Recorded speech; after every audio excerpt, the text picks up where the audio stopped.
maybe the red pillars are right. Maybe and women can't love. Maybe women are incapable of love, and also women know it too. And that's why they like to watch men love each other, because they love to observe these strange creatures who are capable of love. Oh my God, that is the most based, Simone. That's going at the front of the video.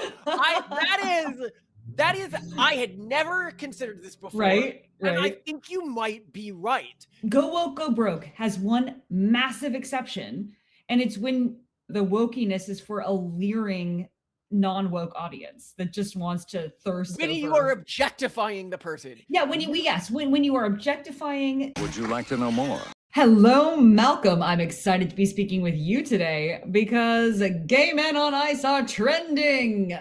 And Yuri on Ice, that anime, we watched like 2 episodes of it or something about gay men on ice.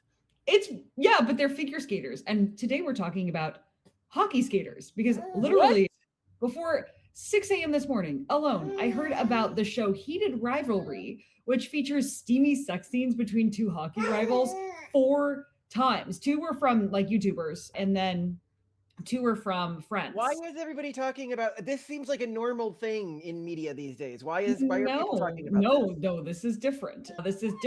And also one of our patrons encouraged me to do an episode on this because it's trending that much. And they're like, what is going on? So they wrote, why do straight women love to lust after gay men? Because that's the thing people are talking about. They're not talking about the show per se. They're talking about the women posting TikTok reactions to it and edits of it. And like, this is women fangirling over it. So this person wrote, there seems to be a current cultural fascination with these gay hockey players. And the video I shared by Brett Cooper delves into the current craze, because she did this whole thing on it. This has always baffled me because the obvious incompatibility, but this has long been a cultural stereotype. It doesn't seem to be a new cultural phenomenon, but I don't know how timeless it is either, because it's definitely intercultural. I'm also personally interested in this topic, given that a lot of girls growing up told me things like, I wish you were gay, or you have to be gay. I even had a group of 4 female friends I had make a plan to try to convince their parents I was gay so we could all go together to a vacation house, though nothing happened. My condolences, by the way. I'm just wondering and would love Malcolm's input on the subject. So we need your analysis, Malcolm. Okay, so let's dive in. I'm going to tell you about Heated Rivalry, because that's kind of the hold on. I need to, for context for people. So if you're a guy, okay, there is a major problem in sites like Pornhub with DEI just flooding everything. I swear about 1/3 of the women on there are lesbians or bi, and that just cannot be true of the general population.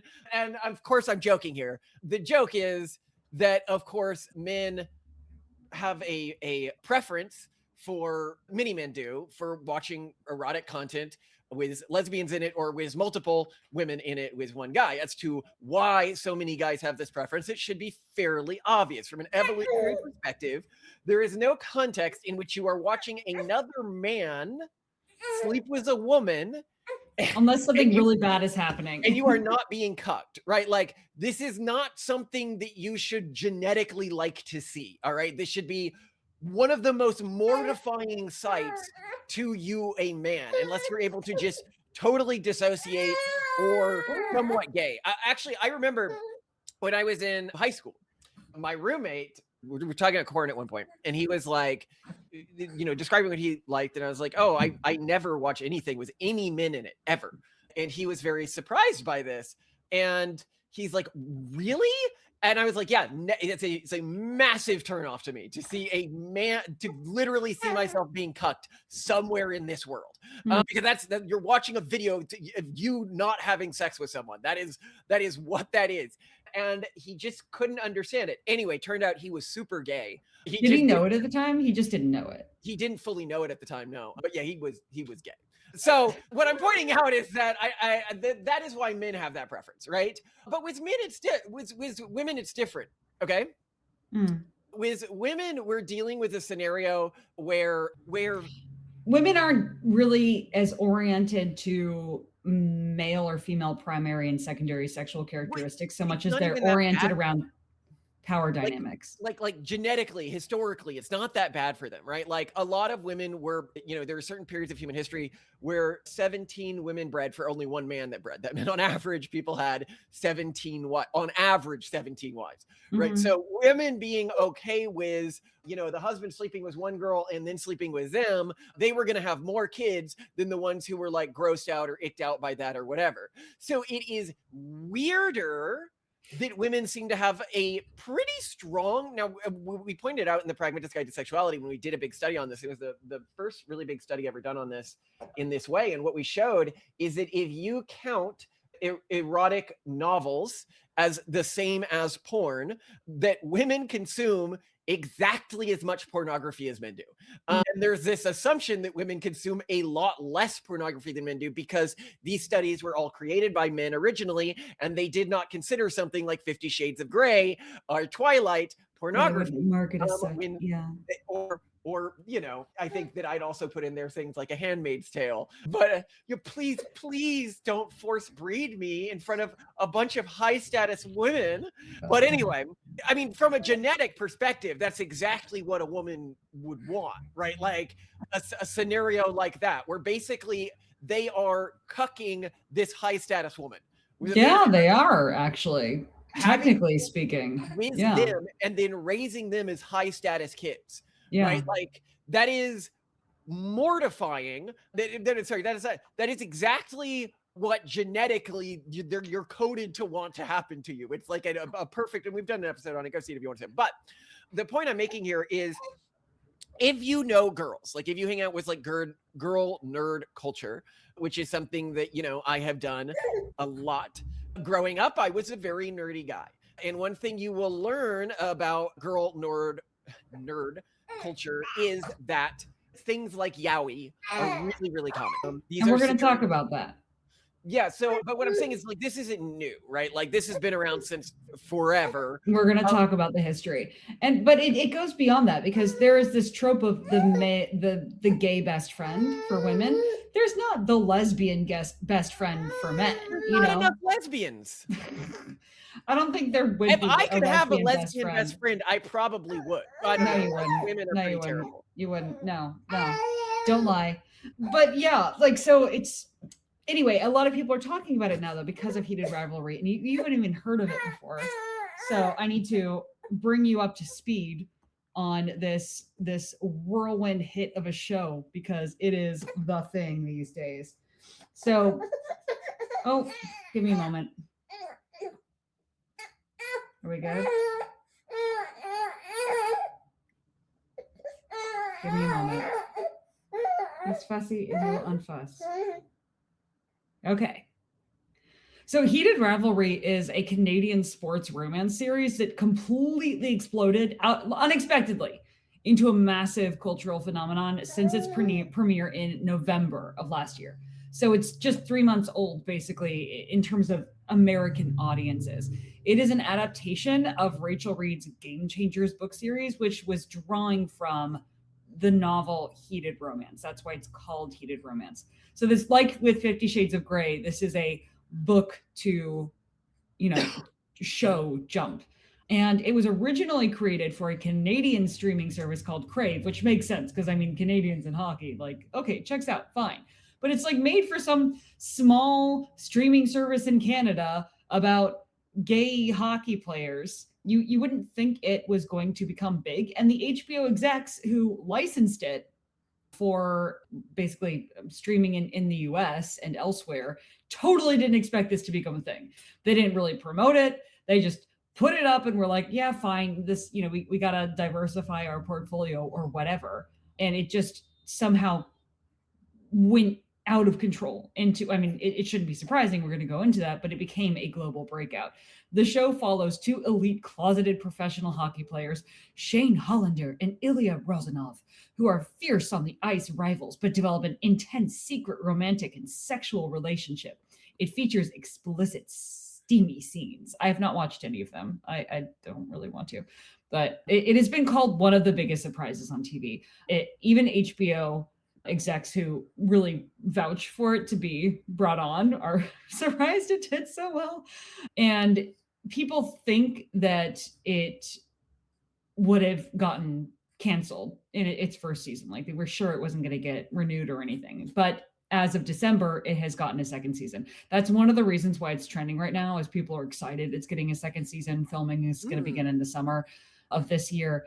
But specifically, the reason this went crazy is because of just intense word of mouth fangirling, primarily from women who are making all of these TikTok cuts of it, who are talking about on social media how it's changed their lives and how they just can't get over it. And there are all these thirst posts about it. And it's really become a social phenomenon, even in Russia, where it's banned. Because as we've discussed in other episodes, you can't have same-sex content. And now you can't have antinatalist content or dig content in Russia. So the fact that this is trending even in Russia and that people can't get enough of it shows how hard it is, especially for women, to resist male-on-male romance. And in general, apparently the show is actually really good. It has a 98% on Rotten Tomatoes. And apparently it's really well cast and written, and the chemistry is really strong between the male leads who have this romance. And then there's just this massive online community with people making viral clips. And there are even fan events. Like there was even a fan event in the Philippines. So this isn't just Russia. This isn't just the United States or Canada. This is literally a global phenomenon. Well, no, but what's interesting about this is people found out the secret, right? Yeah.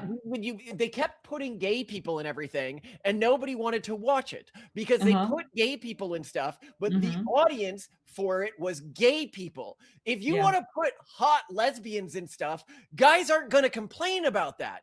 No, that's the thing is Go Woke, Go Broke has one massive exception, and it's when the wokeness is for a leering non-woke audience that just wants to thirst when you are objectifying the person. Yeah, when you are objectifying, like you have to Me Too the woke people, and then it's great when they're being exploited, when they're being leered at, when people are fapping over them. Then it's going to totally make money. It's not even about fapping. Like I don't think that many women are like fapping over this, and there's a lot of stuff that guys like where you have sexy women and people aren't actually fapping over it, right? Sure, like they aren't, Malcolm.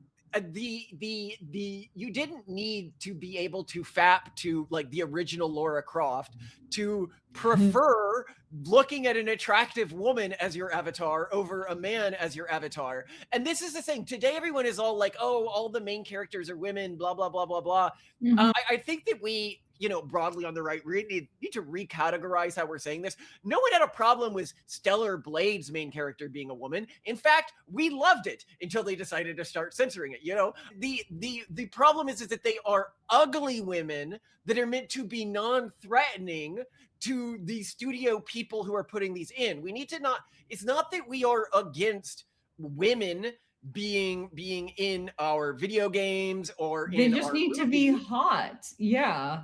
We just want We're not against same-sex relationships. They just need to be hot. Actually, you know what? A really good point, though, about a lot of the same-sex couples. No, hold on. The same-sex couples that are in the Go Woke, Go Broke, like Disney movies and stuff, is that they, one, aren't hot. And two, it's all about like interpersonal conflict and my feelings and our struggles. And no one wants to watch that. But the point I'm making is they don't need to be hot. They need to be objectified. That is even more important than being hot, right? Like my struggles and stuff, that's not objectifying them, right? Like they're humanizing. Oh, so you need to dehumanize them? That's not accurate though, because no, I didn't say you need to dehumanize them. You need to objectify them. So if you look at something like, let's take Tomb Raider, Lara Croft, by the way, right? Yeah. If you watch the way Lara Croft runs or jumps at a ledge or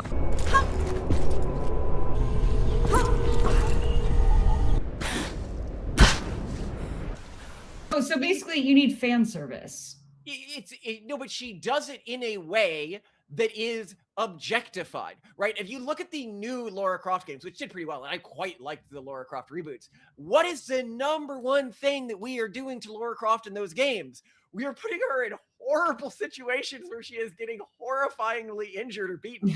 That is what is constantly happening to her, and she is never whining about it, okay?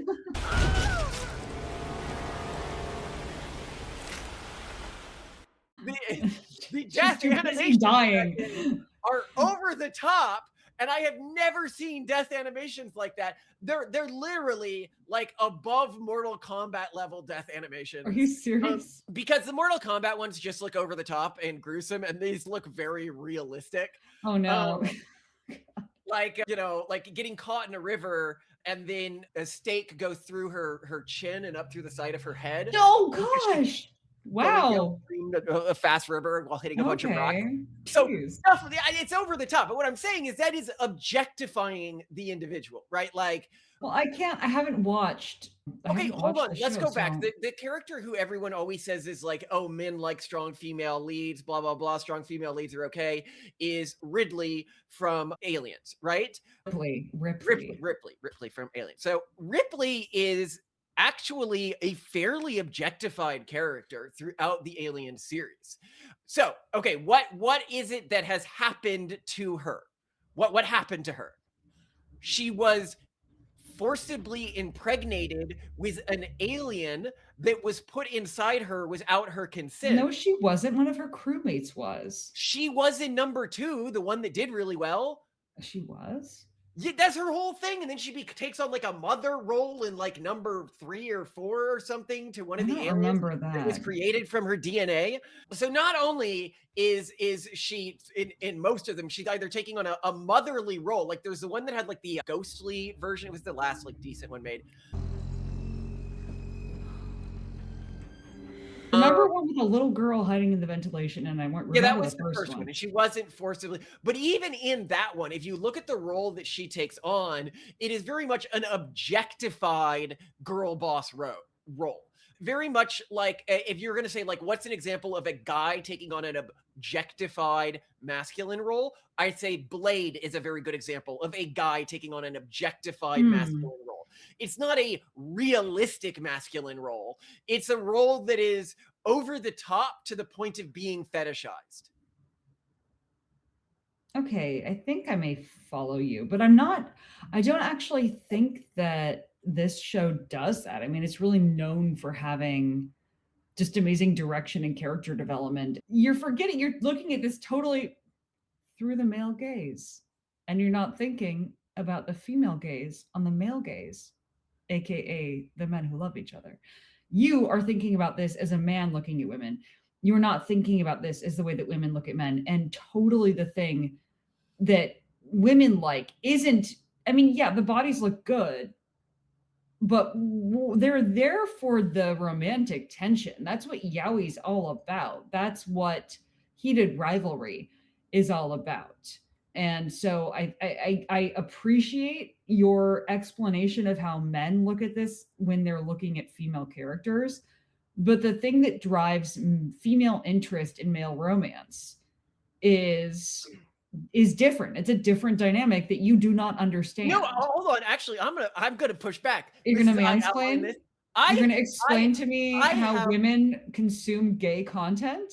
I watch enough anime that there have been seasons when I run out of anime that is not yaoi. And so I say, okay, I'll try whatever it has an interesting premise, okay? There's this scandal right now where people are pretending like Mr. Beast is a fake anime tourist or fake fan. And I am glad that if I ever get as famous as Mr. Beast and I am promoting anime products, no one will be able to say that about me. You only watched 2 episodes of Yuri on Ice.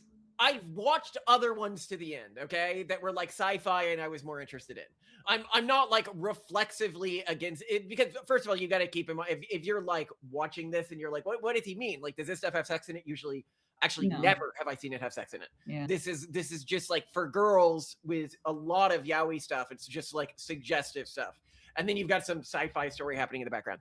Anyway, the point I'm making is they do not form relationships that are like real relationships. The relationships that they form, think about, you say you've read yaoi before. Does the type of relationship that the 2 men form, does it look like the type of romance you see between a man and a woman in a manga? No, not at all. No, it doesn't. It's completely objectified. It is what, and actually there's even like a thing online, like a trend of this, where gay men watch or read yaoi and then react laughingly at the way that women portray gay male relationships. Oh, just how like this is not how it works at all. Yeah, like this is not how it works at all. And it's not. It's really not, because when I have sleepless nights and I get curious and I just I'm too stressed and I want to like forget who I am, I go to all the NSFW subreddits. So I know all the fetishes. I know all the weird stuff that people consume. And therefore I also have seen a lot of gay porn. And I'm like, we've all like, we also have gay friends too.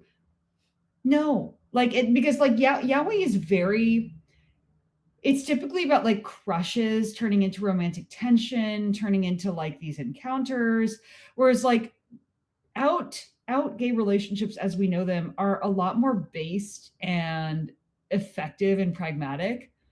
I think the biggest differentiation that I see between the typical male romance as depicted in yaoi, and I think probably also in Heated Rivalry, is that they're a lot more closeted and there's a lot more tension and crushes and dancing around things. Whereas in real life, you're just getting basically men being much more optimal partners for each other than women could ever be for men. I don't know how else to put it. So like I point out to people that this is very similar to if you like showed a lesbian like porn meant for men, lesbian porn meant for men, they'd say this is nothing like what actual lesbian sex is like. Well, yeah. I mean, also like just look at how morphologically different erotic material online lesbians look from lesbians at Trader Joe's. You know what I mean? It's a different look. It's a very different look. But it's both lovely, but I think you're getting a better example of what men would want to do to women or what women want men to do to them when they're in the opposite role when you're watching same gender stuff. This is why, for example, in real lesbian relationships, using strap-ons is incredibly rare. That's just not used much in real lesbian sex. But in lesbian porn, it's incredibly common because you want one of them to take on the male role. It's the same with the yaoi. What you're actually seeing is one of the men taking on a woman's role, but we'll get into why as you go further. Yeah, so but anyway, I think it's really funny. It's humorous to me that everyone's shocked that Heated Rivalry is doing so well and that women are going crazy for it when like literally we couldn't even have shows like Sherlock without people completely and psychopathically shipping. You mean women? Yeah, sorry, without women obsessively pairing Watson and Sherlock in fan fiction. That we can't even have kids movies like the Lorax without people literally shipping the Onceler against himself. For what do they call it? Oncest? They like this is how psychopathic women are in their need for boys' love. There's only one character they're kind of into. It's okay, we'll just double him and have him I don't know, come on to himself. It's intense, this female instinct.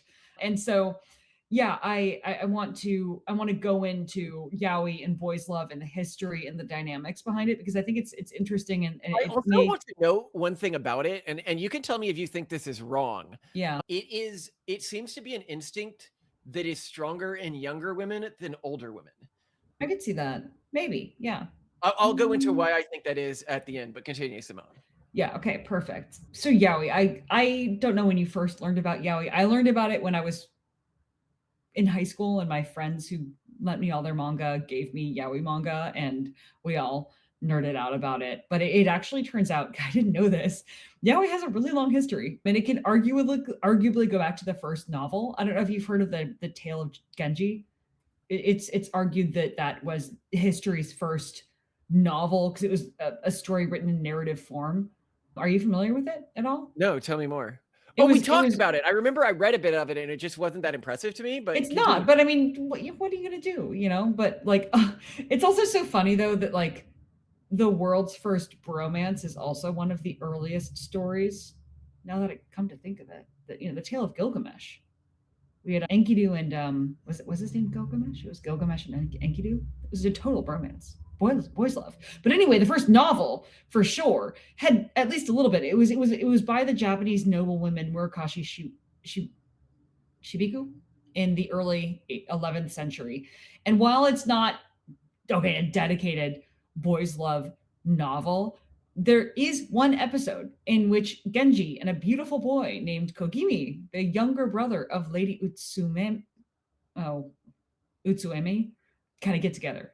Like he first tries to come on to Lady Utsume, but then she isn't that into him, so he comforts himself in bed, or consoles himself in bed with Kogimi. So that implies that he's bi.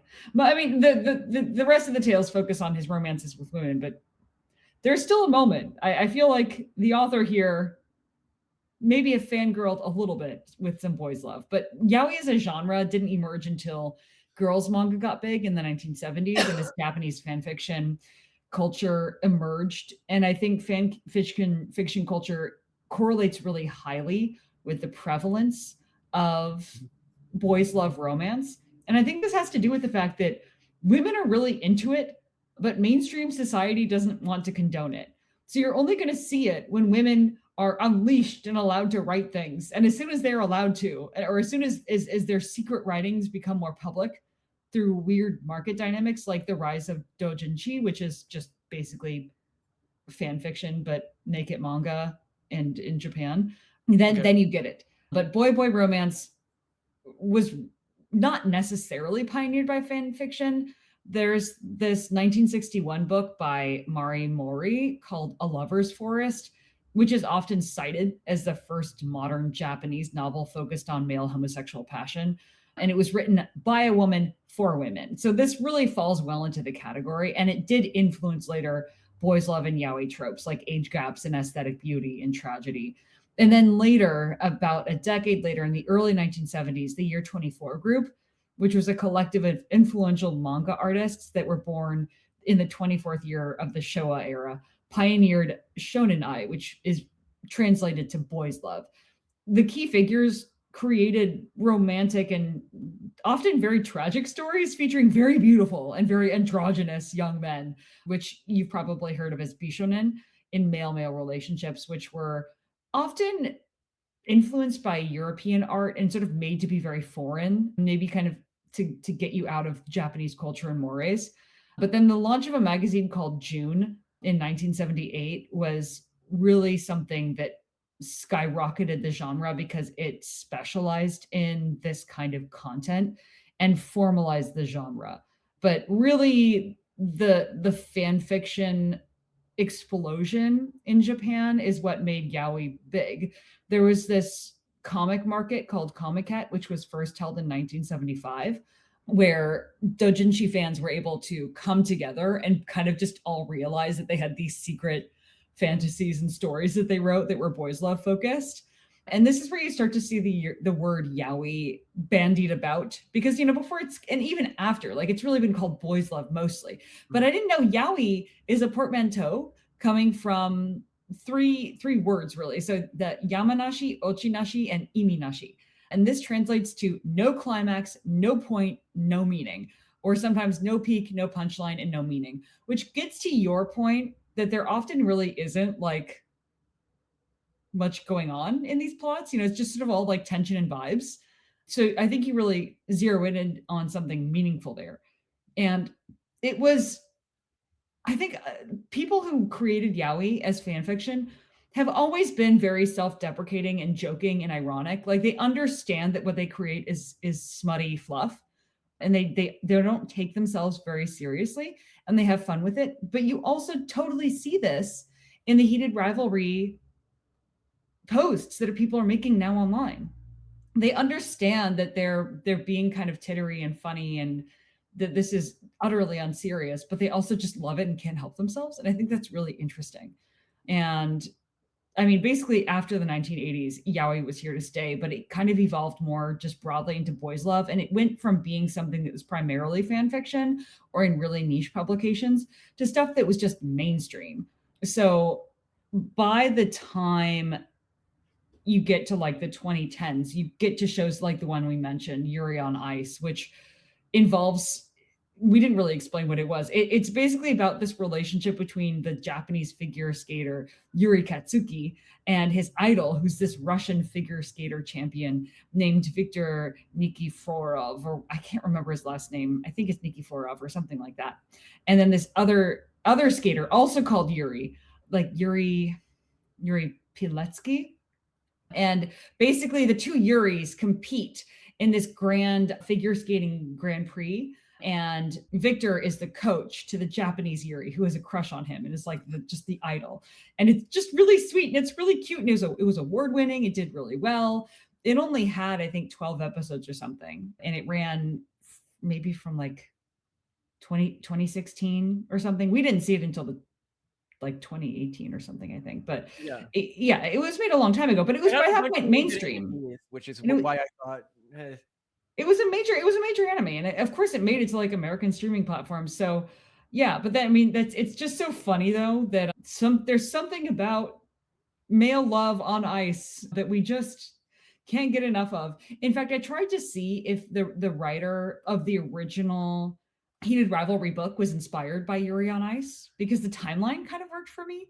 And the author and all the people also associated with the original creation of the show cite tons of real world hockey rivalries and all sorts of other inspiration. So it's not like they don't talk about their inspiration, but apparently this is just truly convergently evolved fetishization of men on ice skates being into each other, because they do not cite Yuri on Ice at all.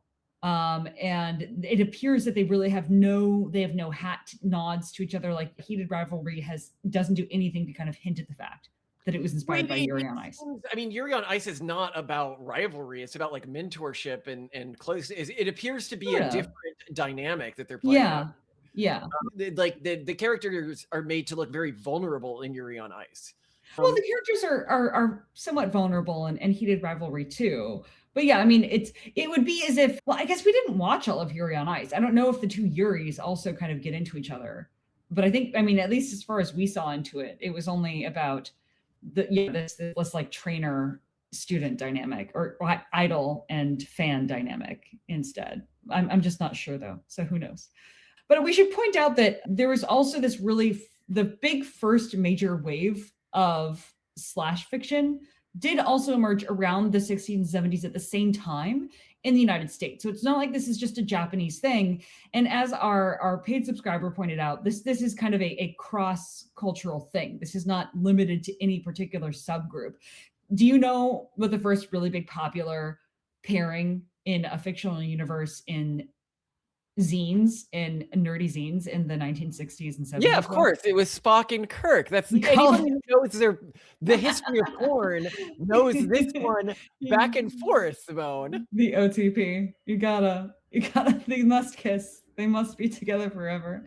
Yes, you were absolutely right. So yes, this is something again, and I don't think it's that this is a new instinct. I just think that this was the era in which fans were finally able to converge and share their dirty little secrets. And that's how it all came to be. So anyway, I think that's interesting. But let's answer the question, why are women into boys love? And there's first, I think the really obvious answer that everyone gives, which is that for women especially, this is a way to very safely explore their desires and kind of escape the things that hold them back sexually while still really indulging. So when they're watching these romances, and even when they get pretty steamy and explicit, they can do so in a way that really feels escapist and fun, because all of their insecurities are out of the picture. They're not thinking about, well, how do my boobs compare, or like my thighs, or like they also, I think women feel a lot of pressure to perform. Oh, and men do too, sexually. And I think for both men and women, same-sex erotic material, it can be comforting or at least less disjointed, because they don't feel the need or as much prompting to think personally about their own performance. They're just completely enjoying the, I guess, eroticism or sexuality. I'm gonna argue that this is what women often say, and they actually mean something else when they say this. Tell me what you think they mean.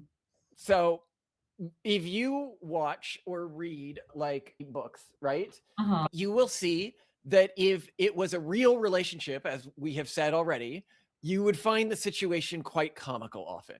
You're Yeah. like, this is ridiculous. Okay. Yeah. The Yeah. reality is that women, if they saw a woman being objectified in the way that one of the male partners typically is, because one of the things that's very common in yaoi tropes is one of the males needs to be saved. He needs to be rescued. He's incredibly vulnerable. He's incredibly unsure of himself. And a lot of modern women, if they saw a woman acting like that, the one who is in the female role often, they'd be like, this is objectifying. This makes me uncomfortable. Like, why does she need to be saved? Why is she acting so vulnerable? That was the next thing on my list, actually. I was like, it really helps that when it's male-male romance, you get to avoid gender politics and gender wars. And in an era, especially now, when there's this increasing animosity and political divide between men and women, when it's just two men, that is just totally removed from the picture. Men, you don't have to think about, but men are the enemy, men are the aggressor, men are the, like, where was their consent? Like, that just has been removed from the lexicon of this scenario. And people can just have fun again. And I really do think that's majorly underrated. That's a really good point. Yeah. Yeah. Okay, continue. So some also argue that there's an emotional depth thing going on, that male friendships in media often carry really intense bonds that women just like to romanticize or eroticize. And I find this theory really interesting because a common theme that came up when I was really into red pill forums, like around, we'll say like between 2017 and 2019, it was often discussed that women are incapable of love. This was a really common statement. And I didn't get it because I am an autistic refrigerator mom who, of course, is incapable of love and also is incapable of imagining and all the other things.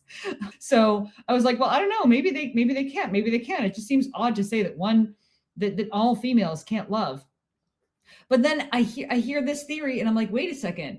Maybe the red pillars are right. Maybe women can't love. Maybe women are incapable of love. And also women know it too. And that's why they like to watch men love each other, because they love to observe these strange creatures who are capable of love. Oh my God. That is the most based, Simone. That's going at the front of the video. That is, I had never considered this before. Right. And I think you might be right. I think I'm on to women are aware of how sociopathic women act in relationships. A waltz.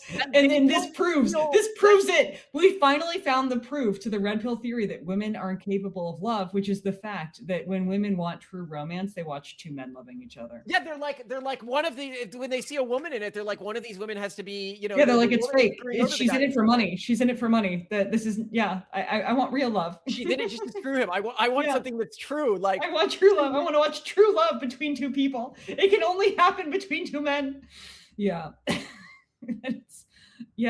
There's that. There's of course the aesthetic appeal that, like women like looking at male bodies. And it's the same with men wanting to watch lesbian porn. You just want to look at the body type you're attracted to. You don't want to look at your own body. I don't think that that's the reason why men like lesbian. Lesbian porn is more like a deeper biological instinct, because you don't want any other men in your, like, you really don't want any other men anywhere near a woman who you want carrying your child, right? Like, here's the thing. Actually, though, I have to say, like, having seen a lot of drawn and real, I've seen all the porn. In male, female porn, even when it's made for women, the men are disgusting, and their penises are disgusting. I don't know what to tell you. Like, I don't know gross. who is watching that stuff, because, like, I don't know who is either, because it's gross. But also, even in hentai, male bodies, ugh. Like in hentai oriented around men?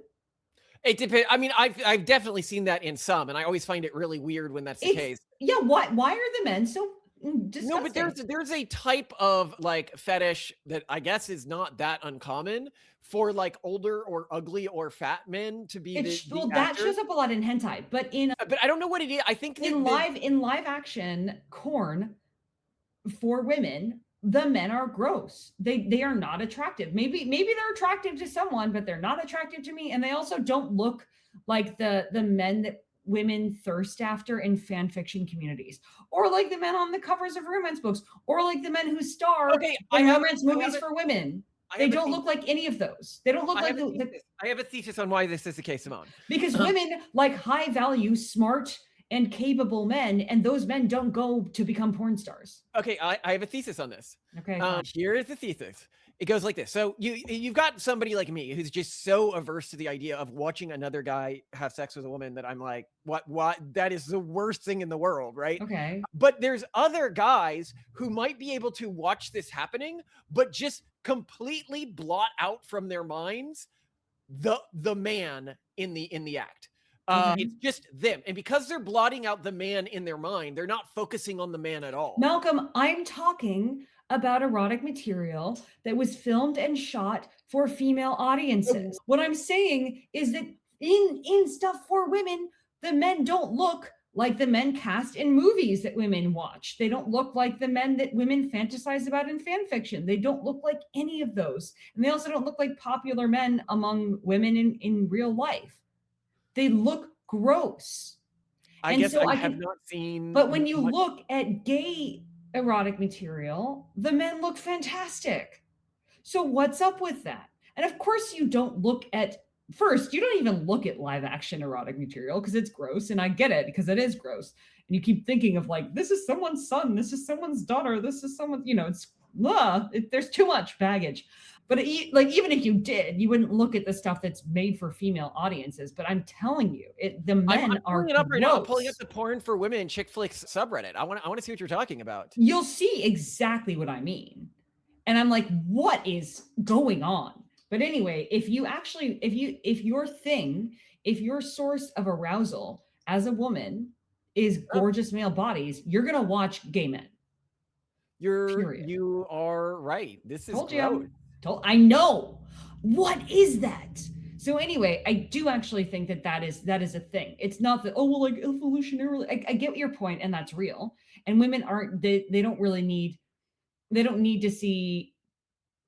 Like the presence of a woman isn't offensive, but that's not the problem. The problem is that the men are ugly in straight live action porn for women. Anyway. There's also a theory among some that there's a power dynamic element to this too, that in heterosexual couplings, the power dynamics are more restrictive. I mean, at the very least, you have the same phenomenon you have in sports where there's just one party that's much stronger than the other. So that just kind of changes the way that any sort of scenario would play out. And with two men, it's different, or things just feel more like there's more flexibility in how things can play out. And so allegedly that's something that's less weak to me. The most interesting thing of all these theories for me was the men are capable of real love. I think that's a big one. And I think the other big one is that the characters in it are so objectified that if they saw a woman being treated this way, they would feel uncomfortable due to feminist brainwashing. Yeah, no, the politics element of that is huge. And I do think now more than ever, there's so much cultural baggage around Me Tooing and consent and all these, and it's just so annoying, especially given that we know, statistically speaking, many women are into non-consent. And it's really hard.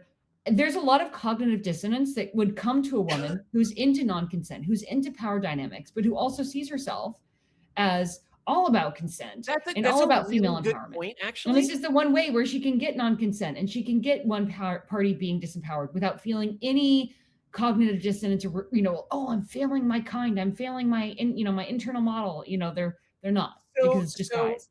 There was a scene that's really common in Yaoi, which is when one of the guys sort of forces himself to kiss the other guy, it's so hot. It's so the hot. other guy's like not really into it. And if you saw this happening to a girl, you'd freak out. Yeah. You'd be like, or it would be hot for you, but you'd be like, but I feel guilty about feeling good about it. You know what I mean? Like they don't, and then it ruins the vibe because you want to just, There's another, so I read a lot of people who watch the podcast regularly know this, a lot of romance mangas made in South Korea for women about the like Regency era, right? Like I just really love like villainous sent to the past. Yeah, like literally it's dinner and he's surrounded by kids who are literally climbing on him, but he's still reading. I've got to see her do her thing at the ball. He needs to know what happens next. So I get so addicted to these, love these. And what I love about them now is so many good ones are being made into animes now. Really? I recently saw one of the ones that I read that I really liked, which was Dr. Elise, is being made into an anime that's coming out soon. And there's great one. I'm actually rewatching one right now, like on trying to be the best villainess. I forget what it's called. Like I'm going to be a villainess remembered for all time. And I like it because it reminds you of myself. You know, you go back in time and instead of trying to be the hero, she's like, I'm going to be the greatest villainess ever, because reincarnated as an Otome villainess. But anyway, so I really like these, which means I get a lot of ads for other things in this sort of category. And yeah. The ad that I get the most, so much so that I actually clicked through once. An ad I get so much that I actually got it in between filming this episode last night and then immediately going to edit it and go to bed. So within like an hour and a half of filming this episode, that's how I have a picture of the ad. It was like, this is such a weird setting. I'm going to see what this is like. Okay. I was only able to read one chapter of it, and it didn't grab me. The reason I thought it might is its world seemed reminiscent of Beastars, which is one of my favorite animes, because it took the idea of something like Zootopia and saying like, and I think Zootopia, I hate the way it subverts the actual interesting question that could be asked, which is to say, what if you had a society of a bunch of hominid-like creatures that were genetically different and had different needs and capabilities and psychological profiles? And then Zootopia says, but they aren't actually different, and none of them are actually a threat to any of the other ones, and it is a conspiracy that any of them could be a threat to any of the other ones. Whereas in Beastars, they say, no, there are prey species and there are predator species, and the predator species want to kill and eat the prey species, but they hold that in, and they have systemic differences in the way that they see the world and the way they engage with the world, and we will try to stitch together a simulacrum of an equal society in spite of that. Which, thank God, isn't a question that we need to grapple with in our modern society, that different groups may have genetic differences from each other, and saying that our society is equal in spite of that and pretending that it's equal in spite of that can cause systemic issues. To get an understanding of just how based and interesting this world is, there's this scene at the beginning of it where you see a rabbit girl who is clearly one of the protagonists being teased for being a slut. And of course, in any other anime, you'd be like, oh, this is horrible, she's being teased for being a slut. But then it's revealed that the reason why this other subspecies of bunnies is so angry at her is because she is hitting on one of the males of her subspecies, and they're an endangered subspecies, and if they keep outbreeding, they're going to go extinct. Because I was like, I don't know, it's going to be boring and weird, but I'll give you the plot and you'll immediately understand why you couldn't do this with women, okay? Okay. So it's a world where it's an anthro world, like a furry world, okay?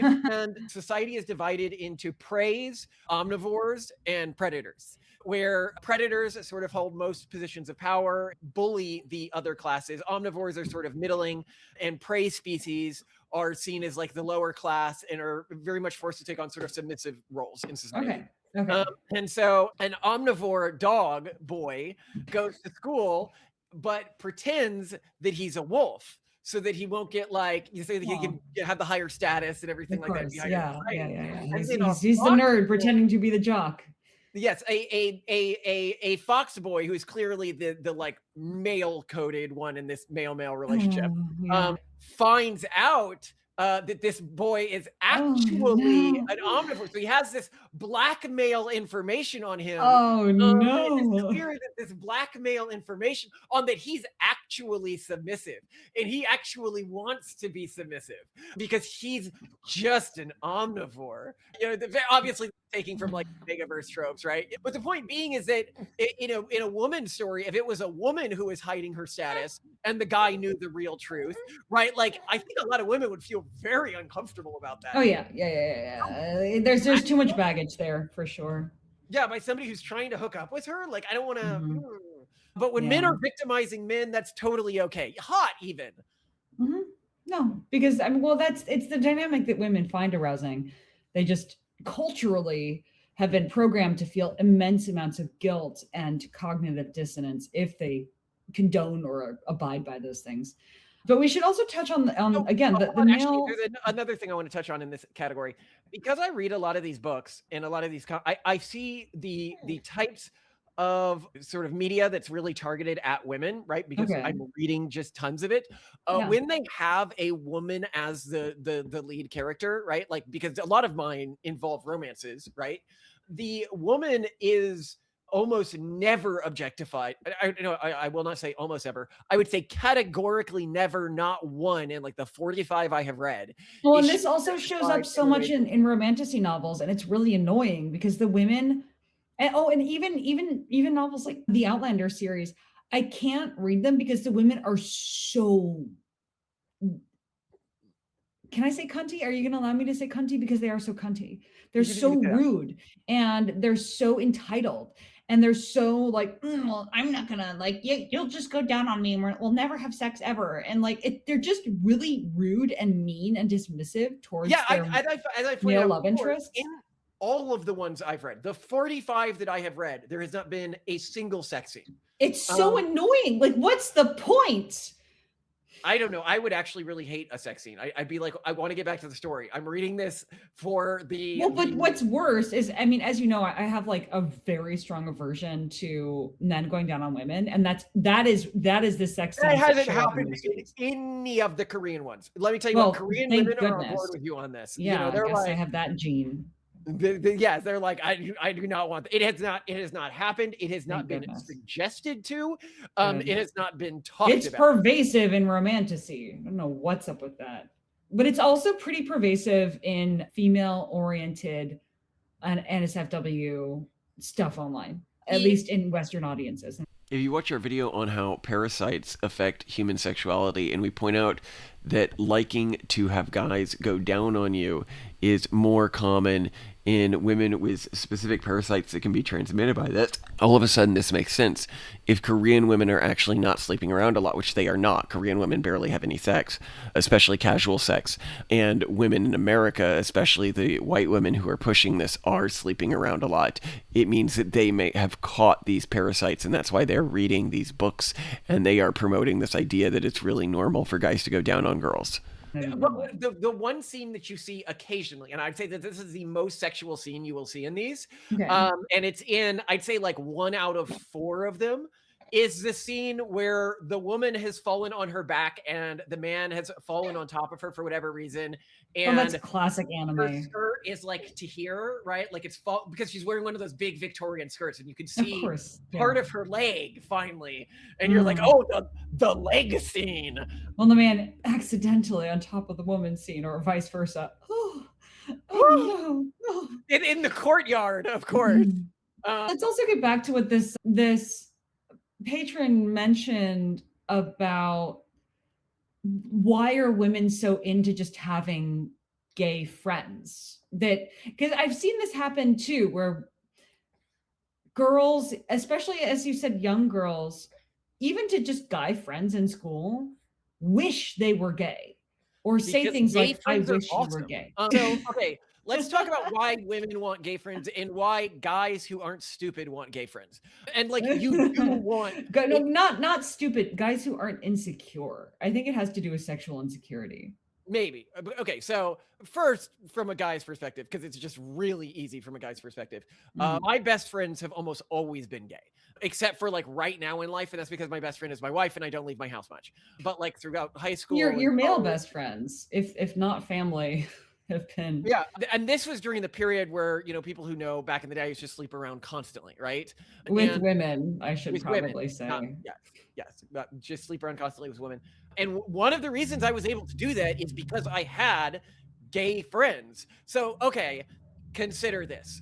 You walk up to a group of girls and you're hanging out with 2 gay friends, okay? Now you, a group of 3 men, walked up to 3 women, except there's really only one choice for those 3 women in that group.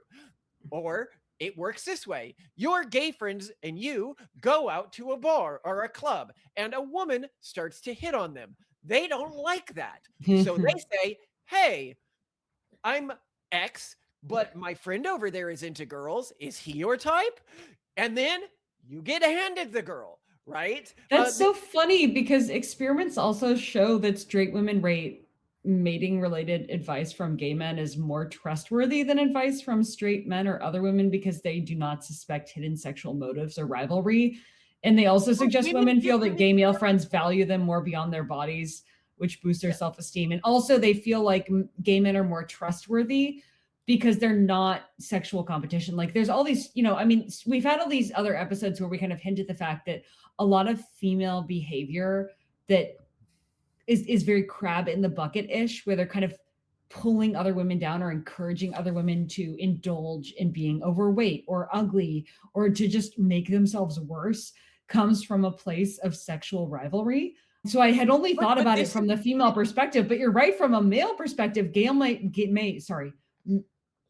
male friends are great for guys too, because they're also not sexual rivals.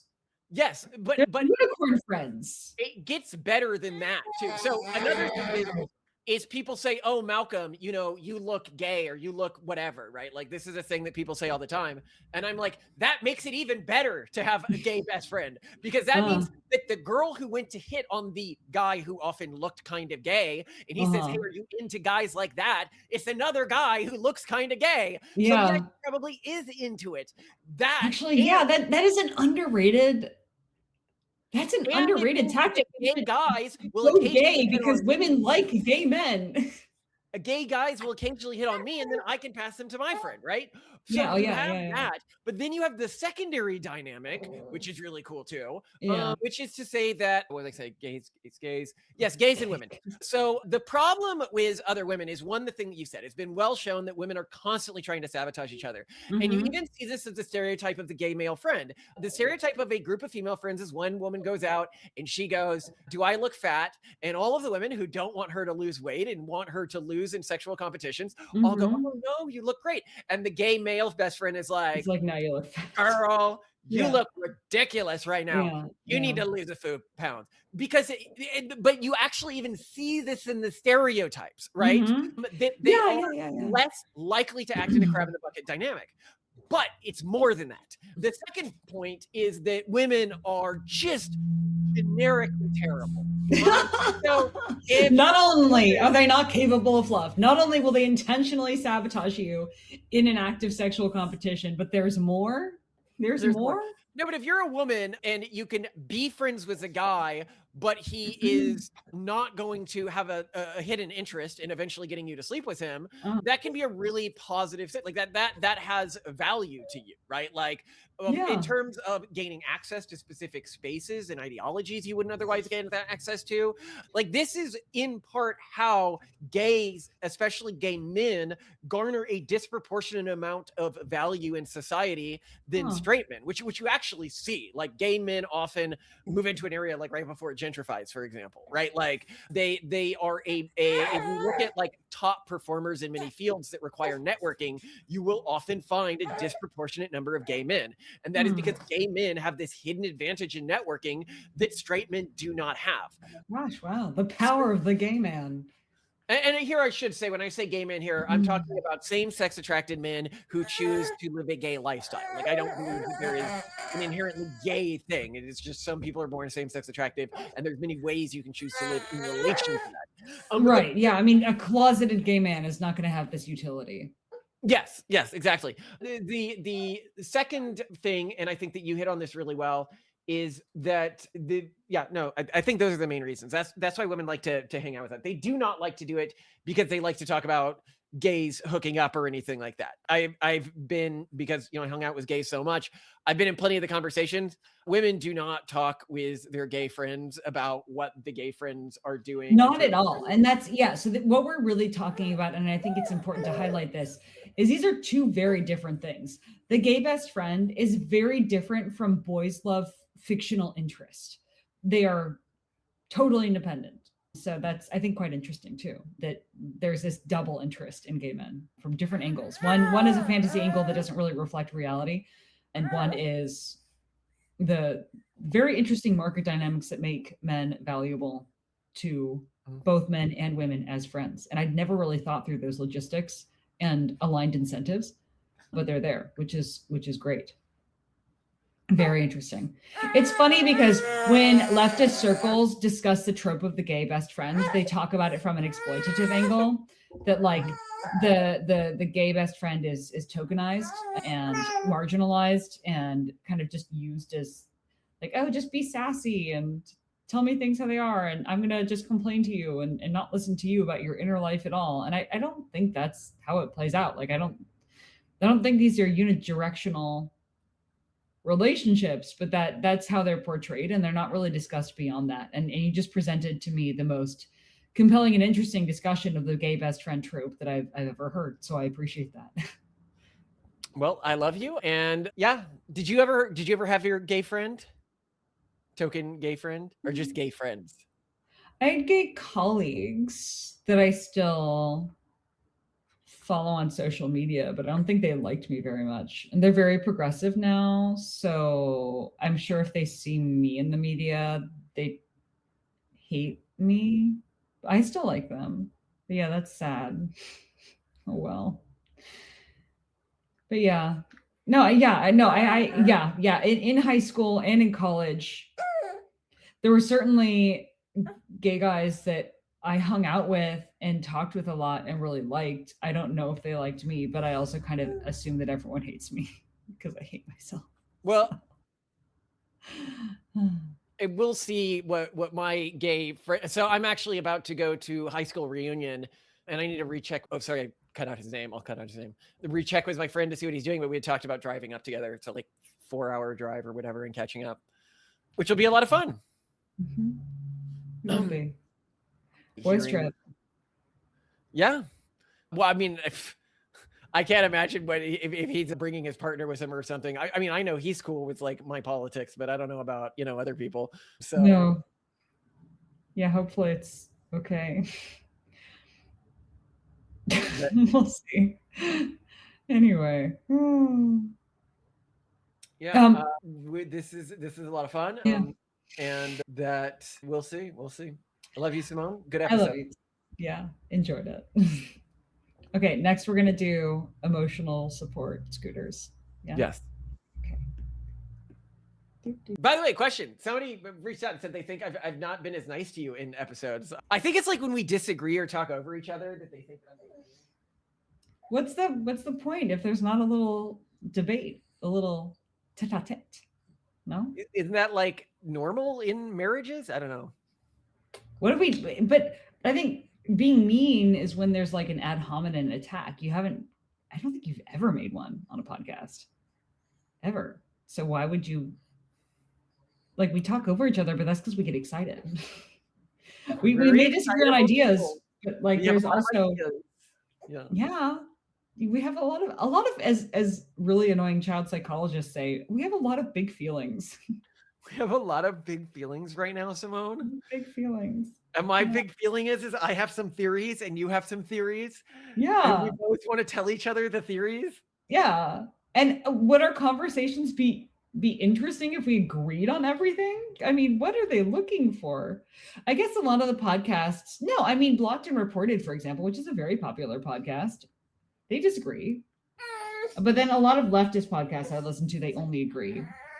Until about them mimetically ganging up on the enemy, talking about how perfect or disgusting someone is. Love you. I don't know. You're perfect, and I love you.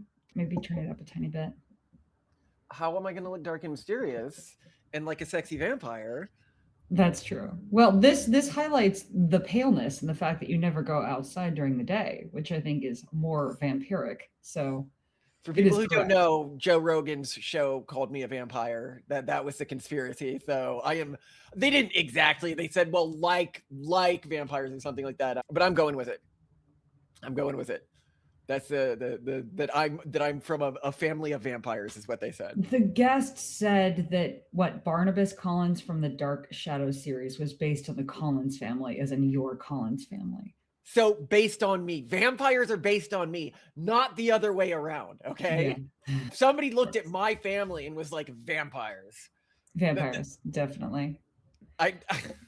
Did you see the trending topic that I sent you on X, by the way, that anti-ICE protests are inspiring more romance meme book covers and like AI that girls surfing. are thirsting after ice agents, and they're Yeah, and the book covers that people are making on X are hilarious. You've got to click through to the link that I sent. okay. The books have covers like A Song of Fire and Ice, and there's a woman with blue hair kissing an ice agent, and she's wearing a bright red dress. There's another book cover that reads Detained by Desire, and there's a woman staring at a masked ice agent from the window of her crappy looking car. It is utterly delightful. Hold on, I'll open this. I'll see if these are accurate. There's another book with the title Dictamatized at the Protest. There's an ICE agent detaining a woman holding an abolish ICE sign. Wait, so he's an ICE minotaur? Oh my gosh. Well, yeah, there are ICE minotaurs in some ways. Yeah, and people are going all out with the desire. But what good. And these are delightful, and I would read them. But what actually was trending, I think maybe the book covers were being made in response to this, but people noticed on some chat sites that women's ICE agent role play was trending. Women fantasizing about. Oh, I like this quote here. A Handmaid's Tale is fetish material. By the way, see our episode on that if you don't believe that it is.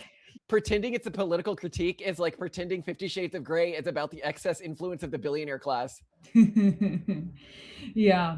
I love this. Christians, we should stop abortion. Feminists, I want you to grate me. Christians, what? Feminists, you want to imprison me and put me in a costume, and I have high status men F me and impregnate me. Christians, what? Feminists, panting. Their wives will hold my wrists while they drive themselves deep into my fertile. But really, now there's this rising conspiracy theory at the back of my mind that all female dominated protests are just women playing out fetishes. Now they're going to these ICE protests, antagonizing men, saying, arrest me, do it. I just saw some footage when I was watching another Asmongold stream on that was posted on YouTube later, where at one point it seemed like ICE agents were pouring water on women who were protesting, maybe blocking their way, like emptying water bottles onto their faces, and the women were saying more water as this kind of resistance protest or something. But now that I look at it from like a fetish perspective, I don't know, man. What if women are using this as a way to exercise their resistance fetishes and I'm being dominated by a strong man in a uniform and a mask? It's kind of sexy. I get it, like I could see it. ICE roleplay. We need to. That's gonna be the next thing. Yeah, you gotta. If I look on Amazon, am I going to find ICE costumes and they have like 100 5-star reviews? AI. Well, yeah. Today I made one where you're Candace Owens, but all the conspiracy theories are true. I made you wake up as Kaya right before the Kaya Please shock incident, and you have to figure out what you're going to do with your life. I made one where you are Charlie, and you have to navigate the dystopian UK government, perhaps saving Amelia. I don't know. We'll find out. I'm doing it. I'm having fun with them. Yeah, we should do an ICE protest romance, an NSFW. It's going to be perfect. But yeah, it's fun building out the scenarios and making them like that. I hope people enjoy the Candace Owens conspiracy theories are real one. I just started playing that after making it and was like, whoa. Because I put in Reality Fabricator, when you make a scenario, you're able to make the public summary and starting point for a game or an AI scenario or like narrative. But you're also able to put in stuff that only the AI can see. And so it's really helpful when you want to do things like Candace Owens, but all the conspiracy theories are real. You just put in a detailed profile of Candace Owens and then a detailed summary of all of her conspiracy theories so that they thread into the narrative of the game itself. And I find that actually really interesting because when I listen to Candace Owens talk, I find myself thinking, how how does this work? How does it work with the Egyptian plains and the Jews and all these things? How do they fit together? How can this world be cohesive? And yes, some people like her, I'm like, her brain is just cooked. It's like she's well, no, but with Reality Fabricator, you can, through her eyes, play out the scenario and try to understand how things feel from her perspective. And I didn't realize that Reality Fabricator would be so useful for helping me. You empathize with Candace Owens. Yeah, to be like, okay, let's just take her word for it. Okay, all of the conspiracy theories are real, and I can see what she says she has. What am I seeing? What am I looking at? What do I do? And so I didn't realize that AI chatbots could also really help you build empathy, or at least try to see something from someone's perspective. But I'm very excited to create the NSFW ICE agent romance and a scenario.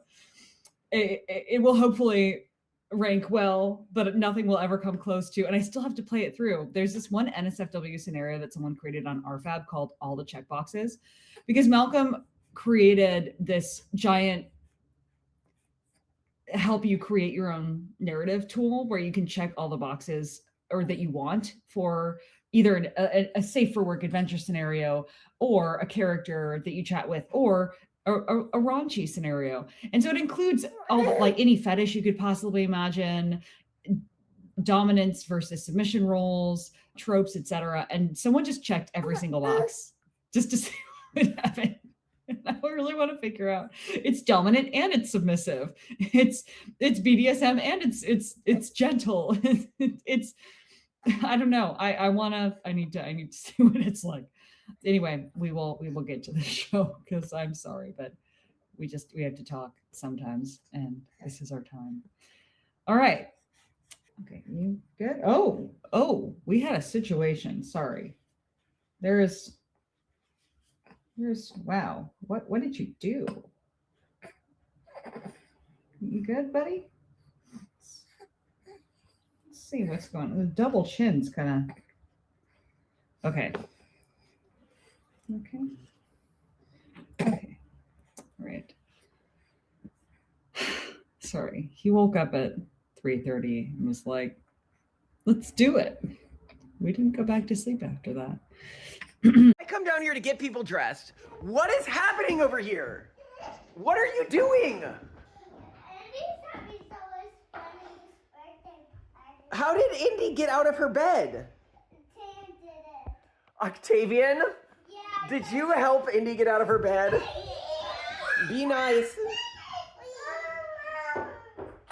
They are so cute. Marching around. Had Indy gotten out of her cage? Yeah, they just got her out. Indy, I got your milk. So they were marching around and doing what? They were just marching around and yelling. Just like having a good old-fashioned life. Indy. Toasty, Indy's gonna... Indy wants to play, Toasty. Come on. All right, Indy girl. Are you being silly? Are you having... What are you doing, Titan?